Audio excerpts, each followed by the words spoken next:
Greetings and welcome to this week's episode of Bronx Bombers. My name is Joe Rubenstein and it is Friday, October 5th, and the Yankees took care of business in a big way on Wednesday night, annihilating the A's 7-2, and as our reward, we'll now get the series that everyone wanted, the fans and I'm sure the networks as well, as the Bombers will square off with the Red Sox for the first time since 2004. Best of 5 starting tonight in Fenway at 7:30 on TBS. Chris Sale on the bump for Boston and Jay Happ will start for the Bombers, so buckle up, it's going to be a wild ride.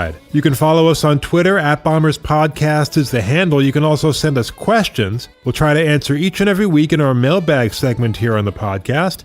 You can like us on Facebook, subscribe to our show on iTunes or Stitcher. We're on Spotify as well, or give us a call, 646-854-4959, and as always, you can send your comments and questions to joe@bronxbomberspodcast.com. Really, however you'd like to engage with us. We love engaging with you. Okay, so a little more of a streamlined episode today as we'll focus exclusively on two things. First of all, the wild card game in which we saw a number of very promising developments above and beyond the final score. I'll review that game and give you my most valuable Yankee of that game as well, Wednesday night's hero, which then that may shock you who I picked. And then a preview of this Red Sox series with my positional comparisons and prediction, as well as my predictions for all the other series as well. All that and more coming up on today's Bronx Bombers. Back in a moment. Bronx Bombers Trivia. Which of these Yankee greats recorded the most career steals of home plate? Is it A, Mickey Mantle, B, Willie Randolph, C, Lou Gehrig, or D, Rickey Henderson? The answer coming up a little bit later in the podcast. And now here's Joe with this week's main thing.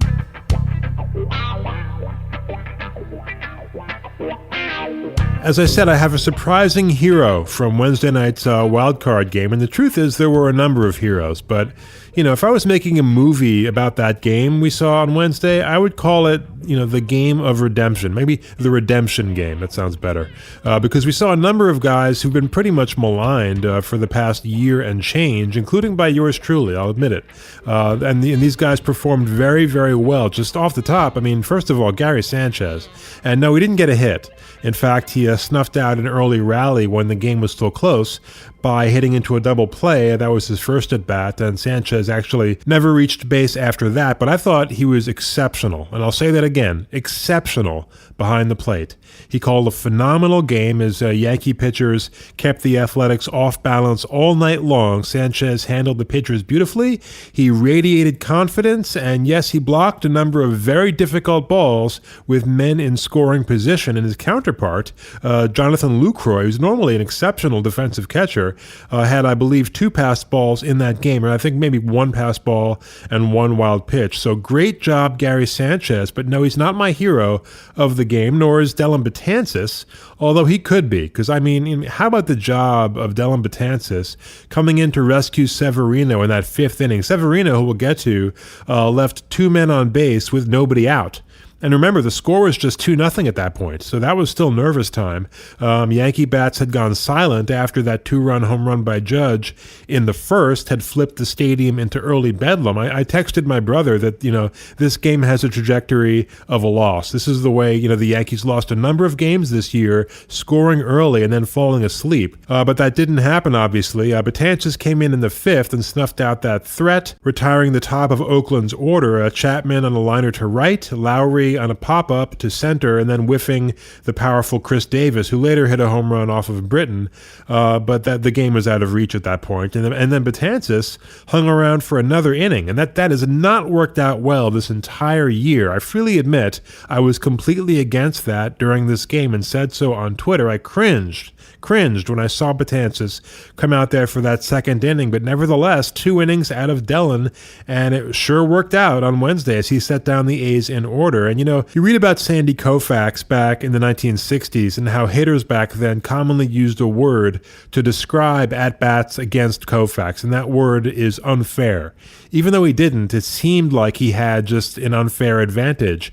And when Betances is on his game, it's almost like it's not fair to the hitters. I mean, overpowering fastball, wipeout slider. He's huge physically and intimidating, which Koufax wasn't. And, again, redemption. Remember, just 1 year ago, Betances was used by Girardi for a grand total of 1 inning in that entire 7-game ALCS, and I think maybe 2 innings in the ALDS. And he was right. Girardi was right. I mean, Betances, I don't know what the deal was, if he had the yips or what, but he was totally unreliable last year, walking people left and right. He had zero control over that fastball. But this year, 2018, he may have very well had the best year of all of our relievers, the most consistent year, I think, out of anyone in our pen, with a 2.70 ERA and the best strikeouts to walk ratio of his career. And indeed, Betances was credited with that win on Wednesday night, so good for him. I love to see that. And then there was Luke Voit, or Country Boy, as I like to call him, who a month or so ago, when nobody had ever even heard of him, and we traded Shreve and Gallegos for him, people were killing Cashman. Who is this guy? And, in that 6th inning, men on second and third, what an at-bat out of Luke Voit. It reminded me of that extended at-bat that Brett Gardner had last year in Cleveland. So in 9 pitches, just kept fouling off Blake Treinen's sinkers, staying alive, pitch after pitch. And remember, Treinen, as I said the other day, was absolutely the best reliever in the American League this year. So it shows you, again, what can happen just in one game. But after those 9 pitches, bam. And yes, Voit should have run hard out of the box. You do not, do your little dance and point routine until you're sure it's out. And it was not out. But still, it's a 2-run triple for Mr. Lucas Voit. And then he scored a run on a phenomenal home plate slide. So again, this is a guy who to this point has never had a chance to really play in Major League Baseball, 27 years old. And now he is certainly making the most of his opportunity. And how about Giancarlo Stanton? I mean, delivering an absolute bomb to ice that game late. Did you see the expression on Chapman's face after that? He was like, they showed him in the bullpen. He was like, what did I just see? It was like that was going to land on the moon. So Stanton, in his very first postseason game ever, after 8 seasons in Miami. I mean, dude played 1,144 regular season games in Miami before his very first postseason game in New York, and he didn't look nervous at all. Actually, none of the Yankees did, with the exception of Gleyber Torres, who swung at pitches, I thought, in his first 2 at-bats that he wouldn't normally swing at. I thought his other at-bats later in the game were better, and his defense was fine. But Stanton finished the night going 1 for 3 with that home run, a walk, 2 runs scored, and a stolen base. And there was more redemption there, because only 4 months ago, remember, how the boos rained down on Giancarlo Stanton at the stadium. And to be fair, he's been very hot and cold this year. There's no denying that. But you look at his final regular season stat line. First of all, he played in all but 4 of the Yankees games, which is incredible in and of itself. But 100 RBIs, 38 home runs, 34 doubles, 852 OPS. No, it didn't match last year, but it was still a hell of a year for Stanton overall. And let's hope he stays hot for the rest of the month. And the same goes for Aaron Judge, who you just look at how this guy conducts himself on and off the field, and he radiates captain.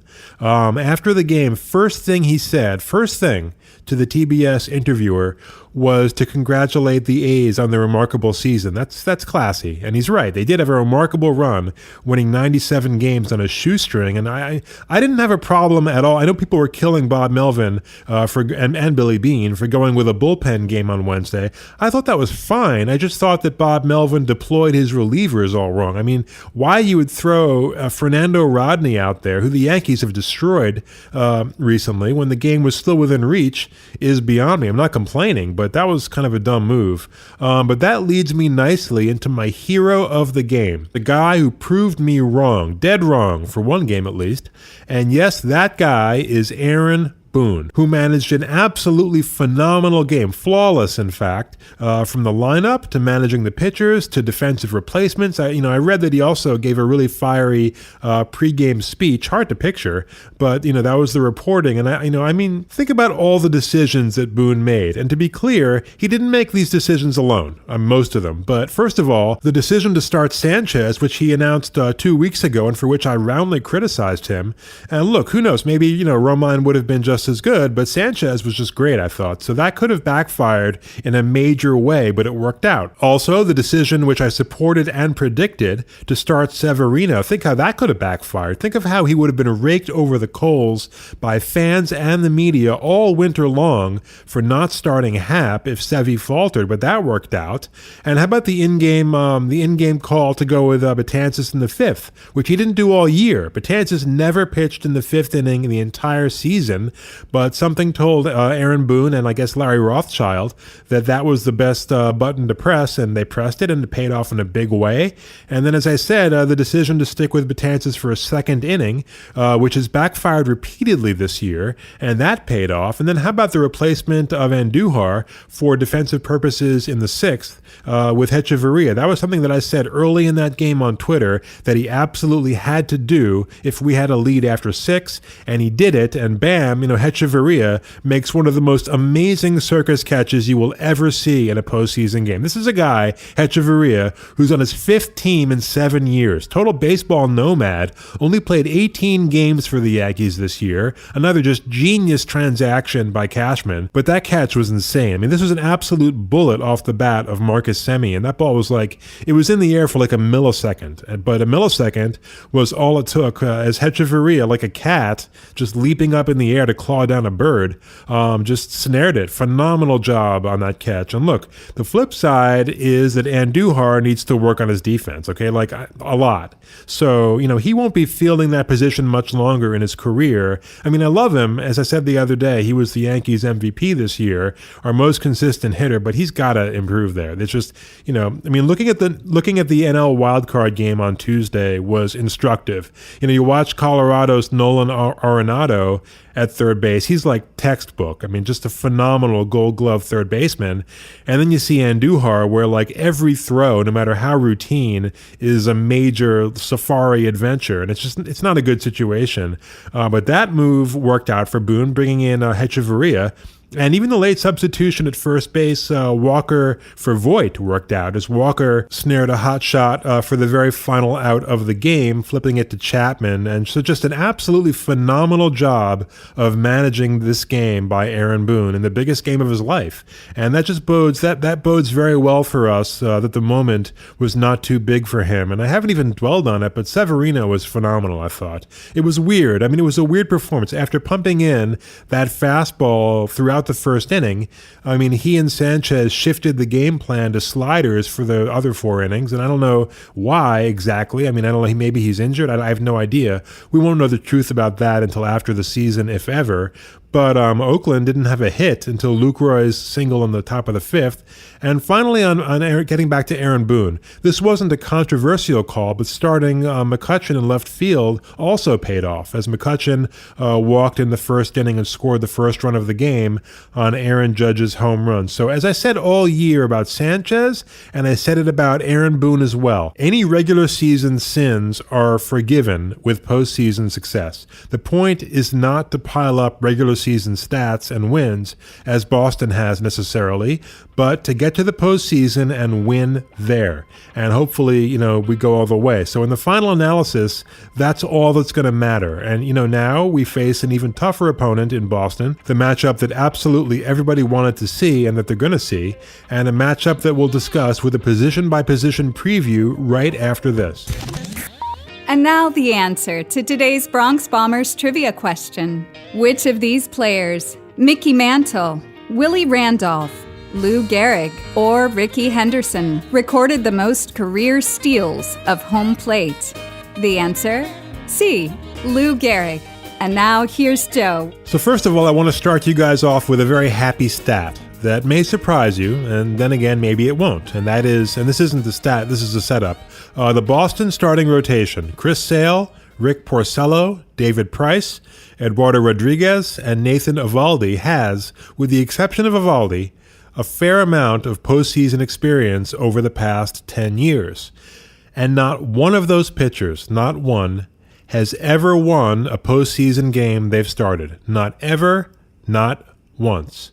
Chris Sale, who has a bad shoulder and whose fastball did not top 90 miles an hour in his last start, lost the only playoff start of his career last fall. He got absolutely hammered by the Astros, giving up 9 earned runs in the worst postseason start by a Boston pitcher in franchise history. That's a long history. David Price has a lot more postseason experience than Sale. As a matter of fact, Price has pitched in 17 playoff games with Tampa, Detroit, Toronto, and now Boston, and is 0-8 in 9 playoff starts with an ERA of 5.03. Rick Porcello is 0-2 in 4 playoff starts with Detroit and then Boston.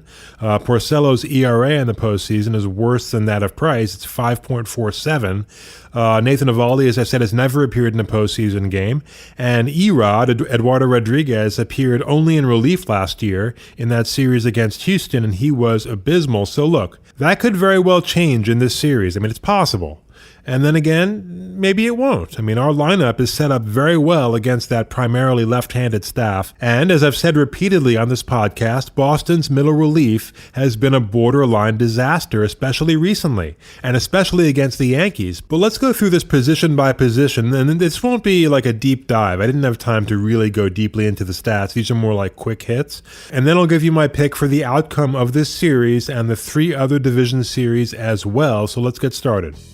And we start with the infield at the third base position. Miguel Andujar, despite the aforementioned defensive issues, is better than Rafael Devers. He just is. First of all, batting average .297 to Devers .240, 27 home runs to 21 for Devers, 92 RBIs for Andujar, 66 for Devers, OPS over 120 points higher, and Rafael Devers is certainly no defensive wizard. In fact, he has more errors than even Andujar with 24. Only Jurickson Profar, utility infielder for Texas, has more with 24 errors. Andujar has 15. So third base, a clear win for the Yankees. I wouldn't even consider trading Miguel Andujar for Rafael Devers. So moving on to shortstop, another edge for the Yankees, in my opinion, although not quite as stark, is Didi Gregorius over Xander Bogaerts. They're both very good offensive players, no question about that. And I could even live with the contention that Bogaerts has had a slightly better year offensively, OPS 50 points higher, but defensively, I mean, which is super important at the shortstop position, obviously. Didi is fantastic, and Bogaerts, he's a liability, let's face it. We saw this in our games against Boston, and Boston fans, if they're being honest, have seen this throughout his career. So, defensively, it's not even close. Didi has much more range, much better athlete. And in the stat of defensive runs saved, which measures the number of runs a player saved or cost his team on defense relative to an average number, so positive number is above average, and the best fielders typically fall into a range between, let's say, 15 and 20 for a season. And Bogaerts is a negative 19. So, it's close, the shortstop battle, especially since Didi is coming off a wrist injury, but I'd still say advantage Yankees. Moving on to second base, I will call this clear edge Yankees. Yes, Torres, he's not been hitting recently. At least not like he did earlier in the season, but he's still a major threat. He still gives you good at-bats. He still puts the bat on the ball, and I think he'll improve in these playoffs. And Ian Kinsler, who once upon a time was a very good player, is now well past his prime, hitting just .242 this year. Glaber at .271. Glaber has 24 home runs. Kinsler just 1. And Gleyber Torres with an OPS of .820, which is exceptional. It's exceptional for a rookie, really for anyone though. And Kinsler at just .604. I would say Kinsler is the better defender, but not by enough to give him an edge over Gleyber Torres. So that's that advantage Yankees. At first base, this is tough because we've had such a small sample size from Luke Voit on the one hand. But on the other hand, he's been such a beast for over a month now, and he's shown no signs of tailing off. So it's hard to compare that to a guy like Mitch Moreland, who's got a much longer track record. He's had a better year than I thought he would, I'll be honest, but he's no great shakes. He hasn't hit much against Yankee pitching, and the truth is, neither is particularly great defensively. Neither's terrible, but, I'd say with the caveat that Luke Voit has only played 34 games this year, Moreland 124, here you go. Voit hit .333, Moreland .245. Voit in 93 fewer games, mind you, hit 14 home runs to Moreland's 15, okay? And Voit's OPS of 1,095 towers over Moreland's 758. And Voit looked absolutely unfazed at all by the spotlight on Wednesday night, so I would have to say their advantage Yankees again. I wouldn't dream of trading Luke Voit for Mitch Moreland, would you? And I don't think any Boston fan would hesitate at making that trade. Now, catcher is also difficult. It's really only difficult because of how abysmal Gary Sanchez has been for so much of the year. A year ago, this would have been advantage Yankees in a walk. But as I've mentioned, Sanchez came on offensively in the final week of the season, and he was great defensively in calling the game on Wednesday. And only adding to the confusion is the fact that Sandy Leon is also a terrible defensive catcher, and he can't hit. Believe it or not, in his 89 games this year, Sandy Leon hit worse than Sanchez, which is saying a mouthful, hitting 177 to Gary's 186, and with zero power. He just hit 5 home runs to Gary Sanchez, who had 18. And Boston's other catcher, Christian Vasquez, is no great shakes either. And again, this is where the Yankees' offense is better. The length of our lineup, 1 through 9, you can really kind of relax a bit at the bottom of Boston's order. Not that the Yankee pitcher should, but and you really can't against us. But given the fact that we can't really say if Sanchez is truly back or not offensively, and we can't really pronounce him cured of the passed ball issue based on one game, I would call the catcher matchup a wash, reluctantly. And actually, I think I'm being very generous there. So infield, advantage Yankees at first, second, third, and short.